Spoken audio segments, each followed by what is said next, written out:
കുറേ സുഹൃത്തുക്കളുടെ ഈ ഒരു ചെറിയ സംഘത്തിൽ ഒരാൾ എപ്പോഴും തൻ്റെ ഭാര്യയെപ്പറ്റി പരാതിയാണ്. അയാളുടെ പരാതി എങ്ങനെയാണെന്ന് വെച്ച് കഴിഞ്ഞാൽ, പൂമുഖവാതിലിൽ പുച്ഛിച്ചു നിൽക്കുന്ന പൂതനയാണെൻ്റെ ഭാര്യ, നല്ല മനുഷ്യരെ നാണം കെടുത്തുന്ന താടകയാണെൻ്റെ ഭാര്യ, പൂമുഖവാതിലിൽ. അപ്പം ഇങ്ങനത്തെ പരാതിയുള്ള ഒരാൾ കുറേ മാസങ്ങൾ കഴിഞ്ഞിട്ട് ഭാര്യയെ പറ്റി ഒരു പരാതിയും പറയുന്നില്ല, നല്ല വാക്കുകൾ പറയാൻ തുടങ്ങി. അത് എന്താ കാരണം?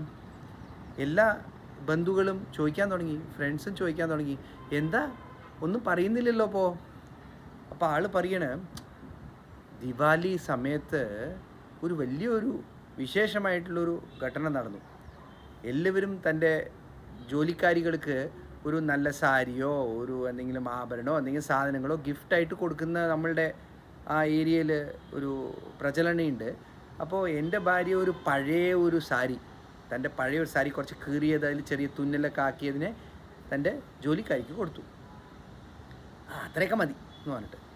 അപ്പോൾ ജോലിക്കാരി വളരെ സന്തോഷത്തോടെ മാഡം താങ്ക് യു മാഡം എന്ന് പറഞ്ഞിട്ട് പോയി. പിന്നെ കുറച്ച് ദിവസം കഴിഞ്ഞപ്പോൾ ഭാര്യ പറയണ, എൻ്റെ ആ പണിക്കാരി ഉണ്ടല്ലോ, എല്ലാവരുടെ അടുത്തും ഞാൻ കൊടുത്ത സാരിയെ പറ്റി പറഞ്ഞുകൊണ്ടിരിക്കുകയാണ്.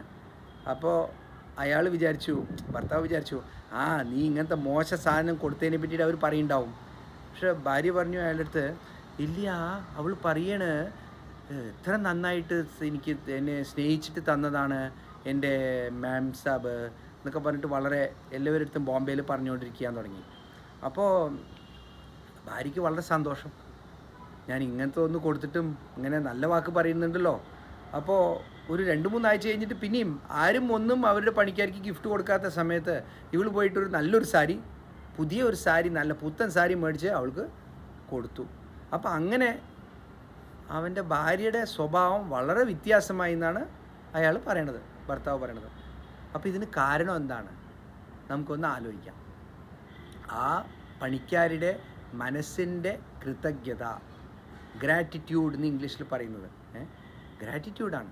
അവൾക്ക് കിട്ടിയത് കുറവാണെങ്കിലും ചെറുതാണെങ്കിലും മോശമാണെങ്കിലും അവൾക്ക് അതിന് കൃതജ്ഞതയുണ്ട്. എനിക്ക് അറ്റ്ലീസ്റ്റ് ഇത്രയെങ്കിലും തന്നുവല്ലോ, ഇതെങ്കിലും തന്നുവല്ലോ എന്നുള്ളൊരു ഭാവന.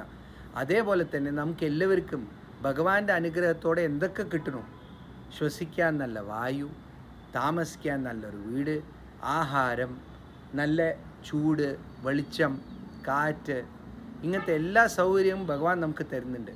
അപ്പോൾ നമ്മളും ഇതേപോലെ നമ്മൾക്ക് എന്ത് കിട്ടിയോ അതുകൊണ്ടൊരു സംതൃപ്തിയായിട്ട് മനസ്സോടെ ഭഗവാനെ നമ്മൾ നന്ദി പറഞ്ഞാൽ ഭഗവാൻ എത്ര സന്തോഷമാവും. ഭഗവാനെക്കാട്ടിലും ഭഗവാന്റെ പ്രിയ പത്നി ലക്ഷ്മി ദേവിക്ക് വളരെ സന്തോഷമാവും. അപ്പോൾ നാരായണനും ലക്ഷ്മിയും സന്തോഷപ്പെട്ടാൽ നമ്മൾക്ക് എന്തൊക്കെ കിട്ടാം ഇനിയും. അപ്പോൾ ഇതാണ് രഹസ്യം.